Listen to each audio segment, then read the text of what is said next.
అంటే ఇటు సినిమాలని క్యామ్ ప్రింట్లో రికార్డ్ చేయడం కానీ, హెచ్డి ప్రింట్స్ కావచ్చు, సర్వర్స్ని అటాక్ చేయడం, ఇలా నాకంటూ ఒక నెట్వర్క్ ఆఫ్ పీపుల్ ఉన్నారు, కొంతమంది ఉన్నారు ఇవన్నీ పనులు చేస్తారని చెప్పేసి. కానీ ప్రస్తుతానికి వాటి గురించి ఏం మాట్లాడట్లేదు. ఓన్లీ పర్సనల్ ఇన్ఫర్మేషన్, తన లైఫ్, తను పర్సనల్గా ఎక్కడెక్కడ ఉన్నాడు ఏంటి అన్న దాని గురించి మాత్రమే మాట్లాడుతున్నట్టు తెలుస్తుంది.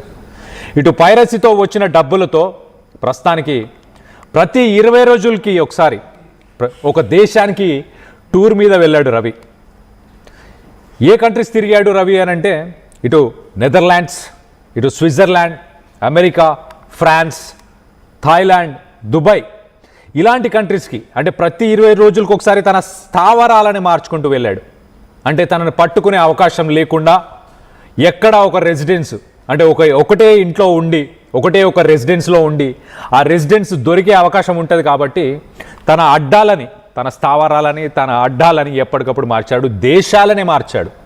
తన లొకేషన్స్ కాకుండా కంట్రీస్నే చేంజ్ చేశాడు. Different hotels, Airbnb, service apartments, friends, ఇలా డిఫరెంట్ లొకేషన్స్లో డిఫరెంట్ టైప్స్లో ఉండి మొత్తానికైతే పోలీసులకు అంతు చిక్కకుండా ఐపీ అడ్రస్, ఎన్నోసార్లు ఐపీ అడ్రస్ని ట్రేస్ చేసినా ఇమీడియట్గా మళ్ళీ ఇంకో కంట్రీలో చూపించడం, ఇలాంటివన్నీ చేశాడు. వాటన్నిటి గురించి చెప్తున్నాడు. కానీ ఐబొమ్మకు సంబంధించిన సర్వర్స్ ఎక్కడున్నాయి, ఆ నెట్వర్క్ రన్ చేయడానికి ఎంతో కొంత మిగతా రిసోర్సెస్ అంటే మిగతా వాళ్ళు ఒక టీం, ఒక గ్రూప్ ఆఫ్ పీపుల్ ఉంటారు కదా, వాళ్ళ గురించి ఎలాంటి డీటెయిల్స్ ఇవ్వట్లేదు.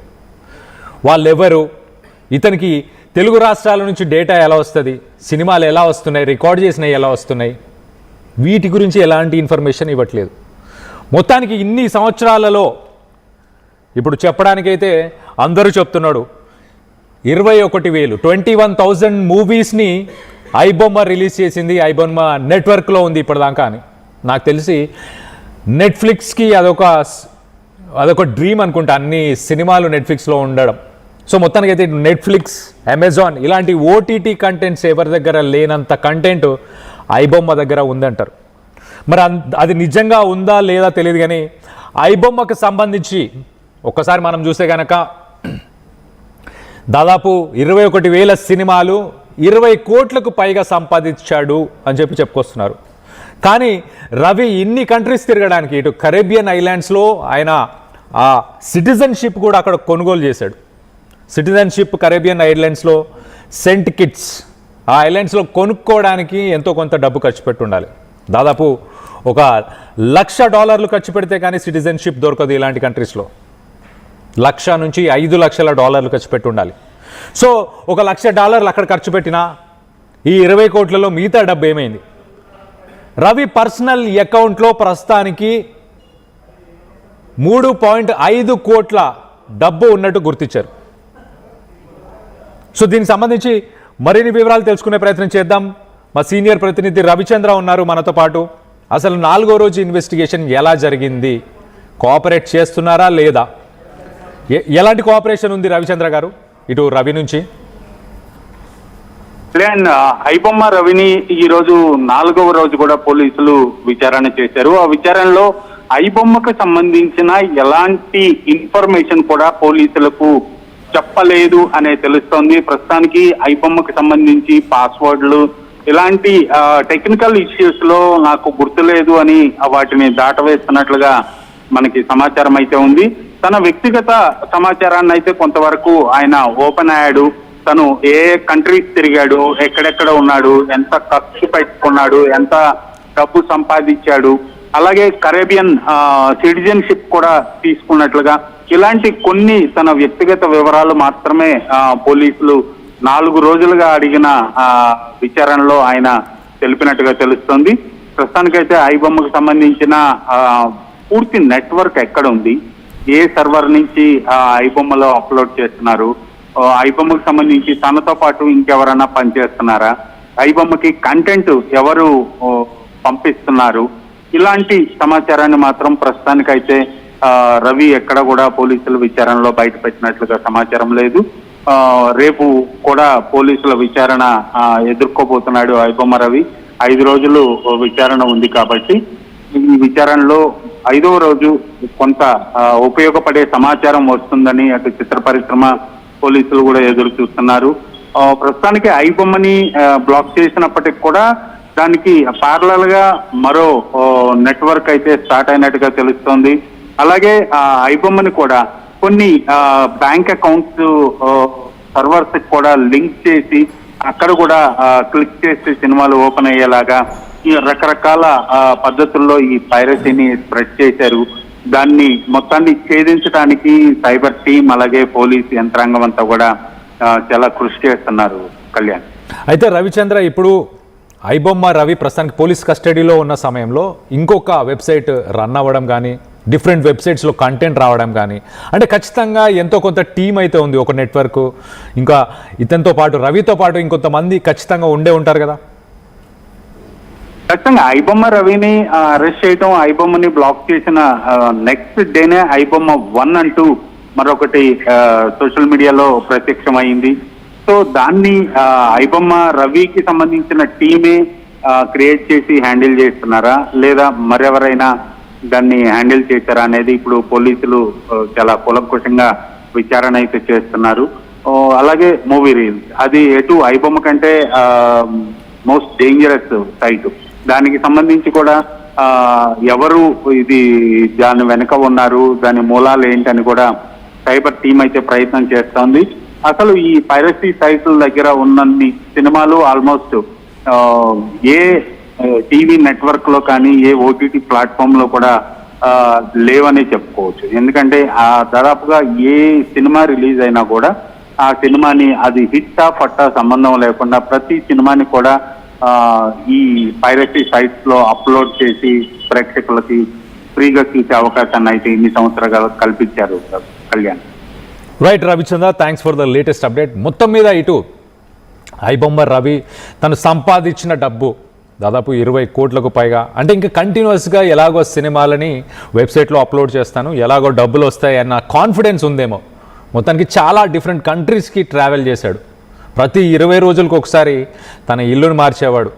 అంటే ఇల్లు అంటే పర్మనెంట్ రెసిడెన్స్ ఏం కాదు, తన హోటల్స్ని చేంజ్ చేయడం కానీ అలాగే ఎట్ ద సేమ్ టైం కంట్రీస్ని కూడా చేంజ్ చేయడం. ఇటు సెంట్ కిట్స్కి సంబంధించిన సిటిజన్షిప్ తీసుకోవడానికి ముఖ్య కారణం నాకు తెలిసి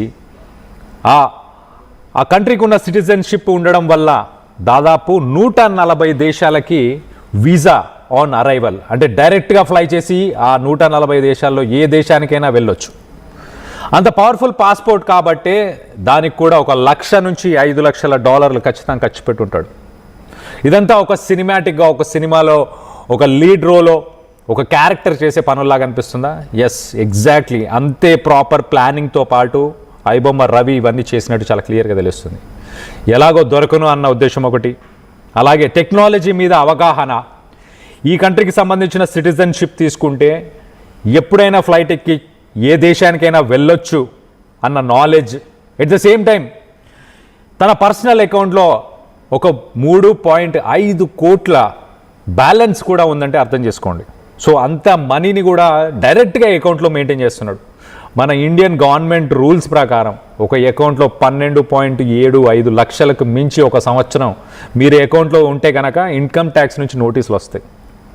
కానీ రవి ఏకంగా 3.5 కోట్ల డబ్బుని తన అకౌంట్లో పెట్టుకున్నాడు.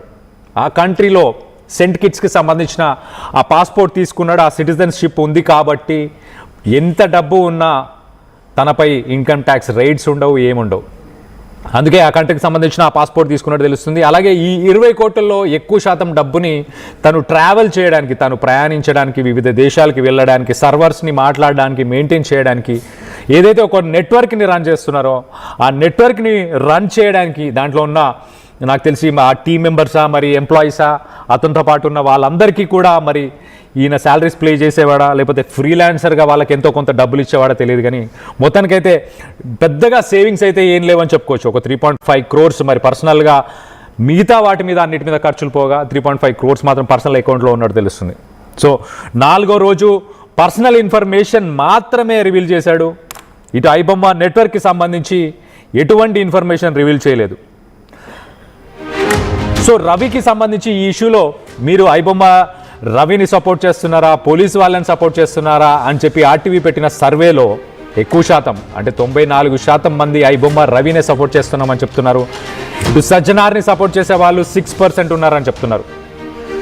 ఒకరైతే కమెంట్ చేస్తున్నారు ద ఓన్లీ కనెక్షన్ అని చెప్పేసి రవి రెంట్గా కూడా మీరు పీగలేరు అని చెప్పి. సో మొత్తం మీద రవిని మీరు ఫోర్స్ చేసి రవి నుంచి ఇన్ఫర్మేషన్ తీసుకోలేరు, లాగలేరు, ఈ నెట్వర్క్ని షట్ డౌన్ చేయలేరు అన్న విధంగా అన్న మీనింగ్తోనే ఇటు సపోర్ట్ అయితే అలాగే సపోర్ట్తో పాటు కామెంట్స్ కూడా చేస్తున్నట్టు తెలుస్తుంది. సో మొత్తం మీద మీరేమనుకుంటున్నారు? రవి చేసిన పనిలో మీకేం కనిపిస్తుంది? పర్సనల్ ఇన్ఫర్మేషనే ఇస్తున్నాడు, పెద్దగా సేవింగ్స్ లేవు, 20 కోట్లలో 3.5 కోట్లు మాత్రమే పర్సనల్ అకౌంట్లో బ్యాంకులో ఉన్నాయి, మిగతా డబ్బంతా డిఫరెంట్ కంట్రీస్ తిరగడానికి, ఇటు స్విట్జర్లాండ్, నెదర్లాండ్స్, ఇటు థాయిలాండ్, దుబాయ్, మలేషియా, ఇలా మిడిల్ ఈస్టర్న్ కంట్రీస్, కొన్ని travel based companies, European countries, ఇలాంటి కంట్రీస్లో తిరగడానికి డబ్బు సరిపోయింది అని చెప్తున్నారు.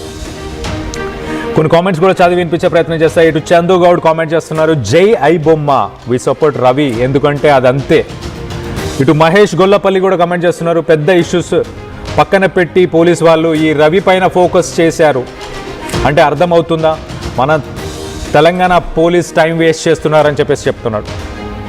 సో మొత్తం మీద ఇటు ఐబొమ్మ ఇష్యూని పోలీసులు ఎక్కువ ఫోకస్ చేస్తున్నారు అని చెప్తున్నారు కొంతమంది. మూవీ రూల్స్ దానికంటే ముందు నుంచి ఉంది, మూవీ రూల్స్ని ఎందుకు పట్టించుకోవట్లేదని చెప్తున్నారు. బెట్టింగ్ యాప్స్ని ప్రమోట్ చేసిన సెలబ్రిటీస్ ఉన్నారు, వాళ్ళ మీద కూడా ఇంత సీరియస్ యాక్షన్